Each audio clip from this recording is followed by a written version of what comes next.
آئیے ناظرین پروگرام دیکھیں باتیں خری خری میزبان MS اطہر قریشی کے ساتھ۔ بسم اللہ الرحمن الرحیم۔ اللہ کے نام سے شروع جو بڑا مہربان نہایت رحم والا ہے۔ ورفعنا لک ذکرک، صدق اللہ العظیم۔ میرا سلام میرے وطن کے جانثاروں، صحافیوں، قلم کاروں، دانشوروں، علماء ذی وقار، شمع رسالت کے پروانوں، شاہینوں اور میری سرحدوں کے محافظوں، بالخصوص طاقت کا چشمہ عوام کے نام۔ ناظرین، پروگرام باتیں کری کری میں آپ کا میزبان MS اطہر قریشی BBC Urdu.live کے ساتھ 28 مئی 1998 پاکستان اسلامی دنیا کے نقشے پر وہ ملک بن کے ابھرا جو کہ ناقابل تسخیر ہونے کی ضمانت بن گیا۔ ایٹمی قوت پاکستان نے حاصل کی اور میں اپنی قوم کے ان بہادر سپاہیوں کو، ان سیاستدانوں، ان سائنسدانوں، ان علماء ذی وقار کہ جنہوں نے قوم کا مورل بدل دیا اور قوم کو ایک شناخت دی کہ اپنی محنت، اپنی کاوش، اپنی مورل سپورٹ کے ساتھ ان سائنسدانوں کو، جن میں سب سے بڑا نام ڈاکٹر عبدالقدیر کا ہے، یہ حوصلہ دیا اور اس وقت کے حکمرانوں کو یہ حوصلہ دیا کہ انہوں نے باقاعدہ طور پر پبلکلی بم دھماکے کر کے دنیا کو بتا دیا کہ جناب پاکستان اب ایٹمی قوت بن چکا ہے۔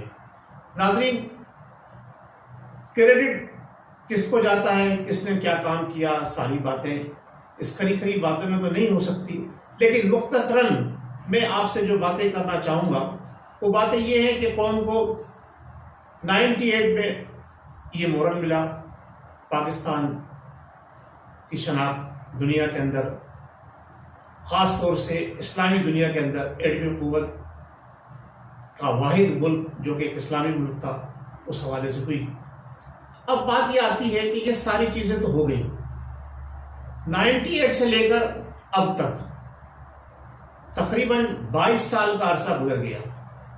اس 22 سال کے عرصے کے اندر جو نشیب و فراز حکومتوں کے ساتھ آئے، جو حکومتوں نے کے معاملات چلے، وہاں ہمیں یہ دیکھنا ہے کہ ہم نے اس ایٹمی قوت ہونے کا کہاں کتنا فائدہ اٹھایا اور کہاں ہم نے کتنا نقصان کیا۔ جو حکومتیں آتی رہیں اور جاتی رہیں وہ اپنی جگہ پر ہے، لیکن ہم یہ بات کرنا چاہتے ہیں، میں یہ بات کرنا چاہتا ہوں کہ ایٹمی قوت ہونے کے باوجود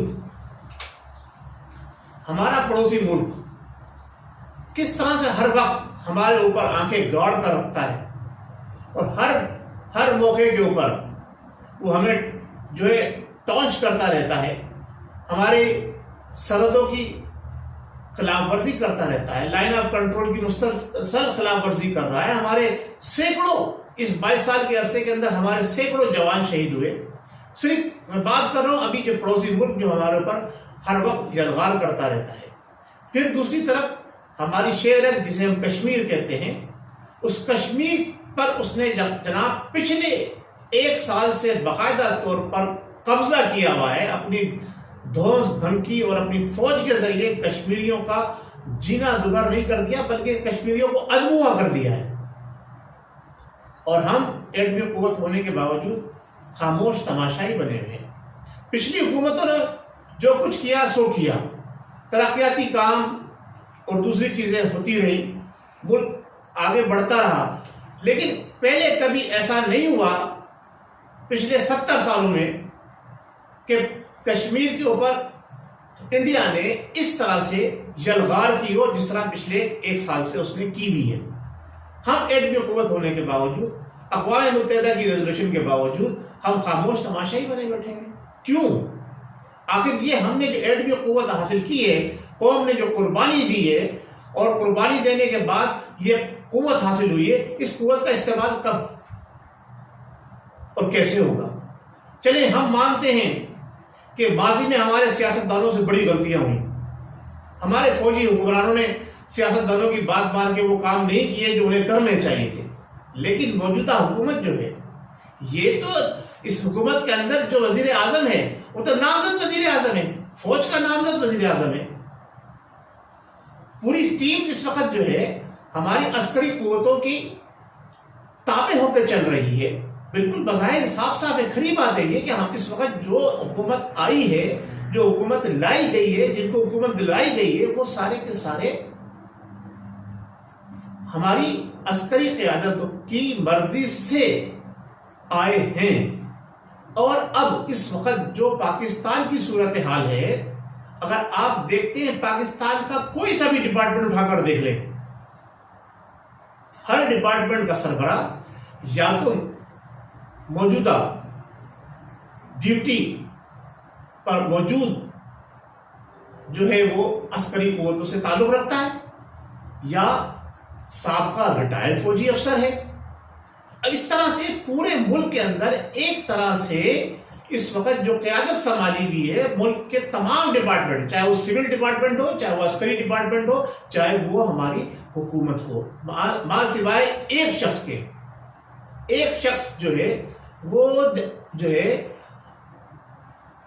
جس کا نام گلزار احمد ہے، جو چیف جسٹس آف پاکستان ہے۔ میں یہ سمجھتا ہوں سوائے اس شخص کے اس وقت پوری قیادت جو ہے وہ فوج کی مرضی سے، فوج کی نامزد کردہ، فوج کی رضامندی سے بنائی گئی ہے۔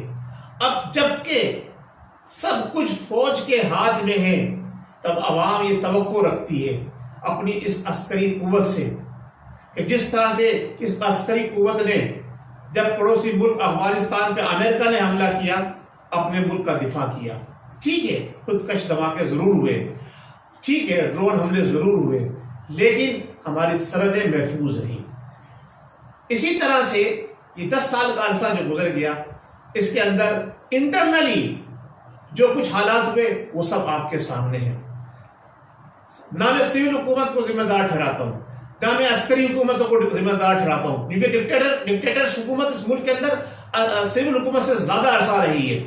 ترقی جس دور میں ہوئی میں اس طرف جانا نہیں چاہتا اس وقت، ورنہ صاف صاف ظاہر ہے ترقی کس دور میں ہوئی، سب کو معلوم ہے، سب دیکھ رہے ہیں، سوشل میڈیا کا دور ہے، تاریخ بھری پڑی ہے کہ کس نے ملک کو انفراسٹرکچر مضبوط دیا، کس نے ادارے مضبوط کیے، کس نے جناب علی ڈیمز بنائے، کس نے جناب علی پاورز انرجی کا جو بحران ملک کے اندر تھا، کس نے اس بحران کو ختم کیا۔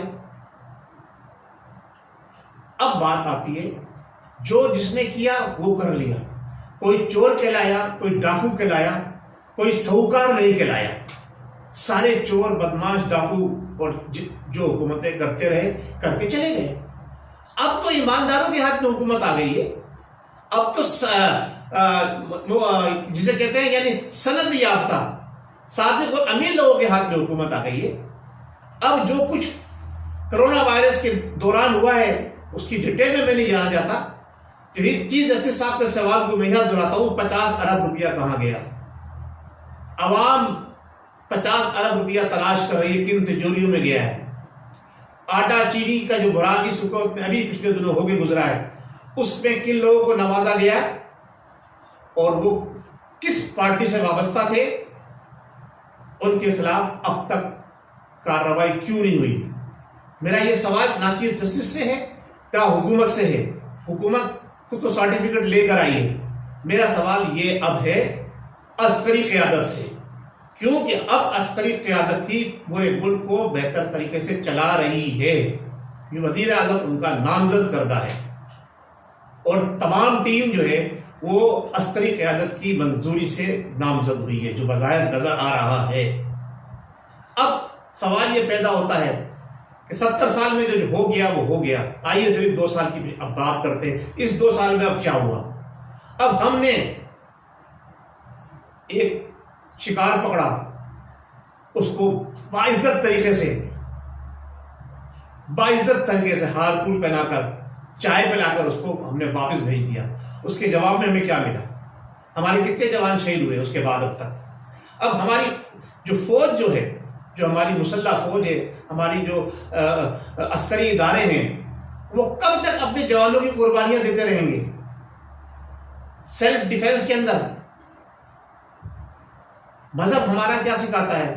دین ہمارا کیا سکھاتا ہے؟ شریعت ہماری کیا کہتی ہے؟ حکومت کا جو اس وقت قانون لاگو ہوا ہے، ملک کے اندر جو قانون چل رہا ہے، وہ کیا کہتا ہے؟ کیا اس طرف کبھی کسی نے غور کیا؟ 70 سال سے ہمیں ہمارے عسکری اداروں نے تحفظ فراہم کیا. ہمارے ملک کے 2 ٹکڑے ہو گئے، ہمارا ملک کے 90,000 فوجی قید ہو گئے. اب وقت آ گیا ہے ان 90,000 قیدیوں کے قید و بند کے حساب کا بدلہ لینے کا. اب وقت آ گیا ہے کہ 7 لاکھ کشمیریوں کے قید و بند کے حساب کا بدلہ لینے کا. اگر اب بھی ہماری حکومت اور ہماری مسلح افواج نے قدم بڑھا کر دشمن کو منہ توڑ جواب نہیں دیا، اب جواب دینے کی بات نہیں آ رہی. اب ہم نے جو ہمارے پچھلے جنرلوں نے وعدہ کیا تھا کہ ہم دہلی پہ جھنڈا لہرائیں گے، وہ وقت اب آ چکا ہے. پچھلے 71 کے سانے کا بدلہ لینا ہے، 65 کا بدلہ لینا ہے، کارگل کا بدلہ لینا ہے. یہ بدلے لینے کا وقت ہے. اب قیادت جو ہے عسکری اداروں کے ہاتھ میں ہے. اب کوئی ان کو جو ہے محاذ جنگ سے واپس بلانے والا نہیں ہے. اگر یہ الزام سول حکومت پہ جاتا ہے تو اب کوئی آپ کو یہ انسٹرکشن دینے والا نہیں ہے. اب تو وزیر اعظم بھی آپ خود ہیں، اور آپ کیا نام ہے وزیر داخلہ بھی آپ خود ہیں، اور کیا نام ہے تمام وزارتیں آپ کے پاس ہیں. اب آپ سے کون پوچھنے والا ہے؟ ہاں، عوام پوچھنے والی ہے. طاقت کا سر چشمہ عوام. نوٹ کر لیجئے اس بات کو جنرل صاحب، نوٹ کر لیجئے اس بات کو. طاقت کا سر چشمہ عوام ہے. عوام اب آپ سے سوال کر رہی ہے. اب آپ کو عوام کی امنگوں پہ پورا اترنا ہوگا. اب آپ عبداللہ کی شادی میں بیگانہ دیوانے والا کام نہ کریں. نہیں، بیگانے کی شادی میں عبداللہ دیوانے والا کام نہ کریں. آپ چائنا نے پوری سوشل میڈیا پہ جناب علی ہماری فوجوں کو سلوٹ پیش ہو رہا ہے، سلام پیش ہو رہا ہے. چائنا نے کیا کیا؟ چائنا نے جناب علی ہندوستان کے اندر 70 کلومیٹر تک گھس گیا، ان کے فوجیوں کو قید کر لیا، ان کو ٹھٹے مار کے جناب علی. بڑے بڑے ہمارے یہاں بہت سارے سوشل میڈیا گروپ پہ دیکھ رہا ہوں، بڑے لوگ خوش ہو رہے ہیں، بڑے جشن منا رہے ہیں. ارے چائنا نے تو جو کرنا تھا وہ کر لیا. چائنا کو تو اپنے سی پہ جو اس نے انویسٹمنٹ کی ہے، اس کے تحفظ کے لیے جو اقدام اٹھانا تھا وہ اس نے اٹھا لیا. صحیح ہے. آپ اپنی شہرت کو بچانے کے لیے کیا اقدام اٹھائیں گے؟ آپ دیکھیے، غیرت مند قومیں ایسی ہوتی ہیں، طاقتور قومیں ایسی ہوتی ہیں، چاہے وہ غیر مسلم ہیں لیکن غیرت مند ہیں. جہاں انہوں نے محسوس کیا ان کی غیرت جاگی، انہوں نے اقدام کیا، کر کے دکھایا. اب انڈیا پسپا ہو گیا. اب آپ کب جاگیں گے؟ آپ کی غیرت کب جاگے گی؟ یا آپ شراب اور نشے کے عادی اتنے ہو چکے ہیں کہ اب آپ علن اعلانیہ مدینے کی ریاست کا تصور دینے والی حکومت کے سربراہ علن اعلانیہ فرماتے ہیں جناب پارلیمنٹ کے اندر جو شراب آئے گا نا وہ ڈیوٹی فری ہوگا، اس پر ڈیوٹی معاف ہوگی. اللہ اکبر. کیا مدینے کی ریاست کا تصور دینے والے لوگ ایسے ہی تھے؟ کیا مدینے کی ریاست کا تصور دینے والے لوگ جب انہوں نے مدینے کے اندر حکومت کی داغ ڈالی تھی تو کیا وہ عرب جو ہمیشہ نشے میں دھت رہتے تھے، کیا ان کی عسکری افراد شراب پی کے جنگیں لڑتے تھے؟ کیا جو ہمارے نامور حکمرانوں نے، ہمارے سپہ سالاروں نے جنگیں لڑی ہیں اس شراب اور نشے میں مست ہو کے جنگیں جیتی ہیں؟ انہوں نے بڑے بڑے نام ہیں. مسترف ڈیٹیل میں نہیں جانا چاہتا. میں صرف اتنی بات کہوں گا کہ اب عسکری قیادت کی ذمہ داری ہے، سب سے پہلے کام وہ کریں کہ پارلیمنٹ کے اندر سے شراب بالکل بند کرائیں. جس دن پارلیمنٹ میں شراب جانا بند ہو گئی وہاں پہ مسلمان آنا شروع ہو جائیں گے. ابھی تو وہاں مسلمان ہے ہی نہیں. ابھی تک ہمارے مذہبی امور کے وزیر بتا ہی نہیں سکے کہ قادیانیوں کی سپورٹ کرنے والے 6 افراد کون تھے. نہ ہی عوام نے پوچھا، نہ ہی ہمارے علماء اکرام نے پوچھا. علماء اکرام کو لگام دے دی گئی ہے. ٹھیک ہے آپ نے علماء اکرام کو لگام دے دی ہے، کوئی بات نہیں، آپ خود کچھ کر کے دکھائیے.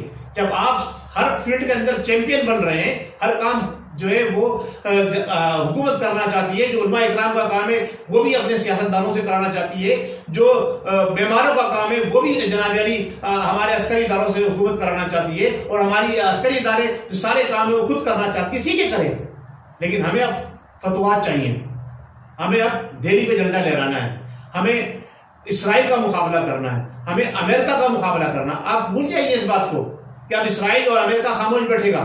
جب چین انڈیا میں گھسا ہے تو اسرائیل اور امریکہ ضرور آپ کے اوپر آئے گا انڈیا کے ذریعے. میں پہلے بھی اپنے پروگرام میں کہہ چکا ہوں، وقت بہت قلیل ہے.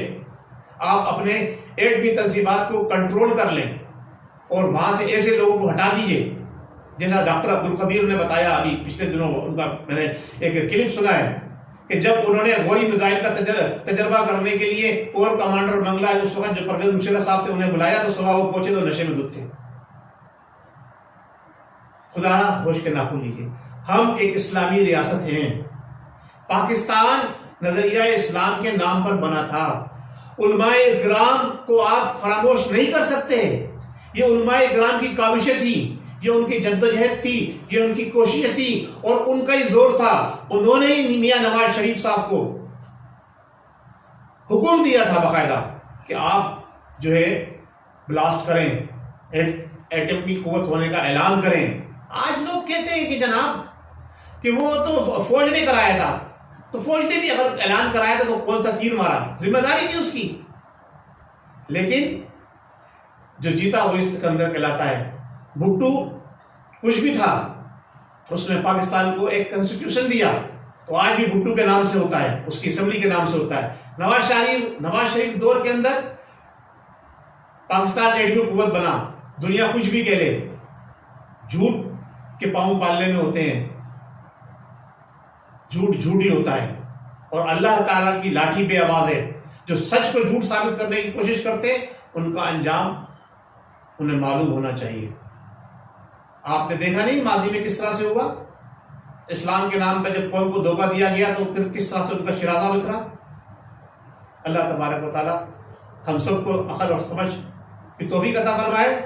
لیکن بات صرف اتنی سی ہے کہ اب وقت کم رہ گیا ہے. حکومت نے فیصلہ کرنا ہے.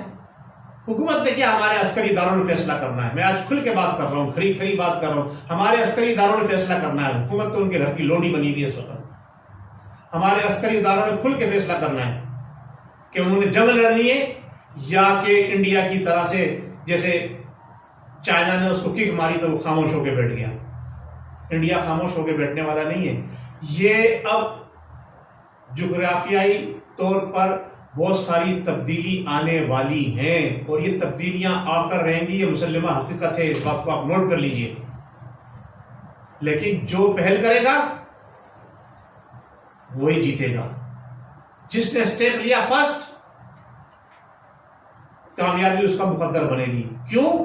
میری بات کو نوٹ کر لیجئے. بہت جلد ایک دوسرا اسلامی ملک ایٹمی قوت بننے والا ہے، باقاعدہ طور پر اعلان ہونے جا رہا ہے. آج کا میرا پیغام اتنا ہی تھا آپ کے لیے. اب آپ آئندہ پروگرام کے لیے انتظار کیجیے. اللہ تبارک و تعالیٰ ہمیں بہتر انداز میں سوچنے کی توفیق عطا فرمائے. اور پھر ایک بات میں کہوں گا اپنے عسکری اداروں سے کہ پوری عوام آپ کے ساتھ ہے، آپ کے شانہ بشانہ کھڑی ہے. آپ نے کشمیر کو آزاد کرانا ہے اور آپ نے انڈیا کے اندر اپنا جھنڈا لہرانا ہے. بس یہی آپ کا ٹاسک ہے، یہی آپ کا ٹارگٹ ہے. وآخر دعوانا الحمدللہ رب العالمین. السلام علیکم ورحمۃ اللہ وبرکاتہ. پاکستان زندہ باد.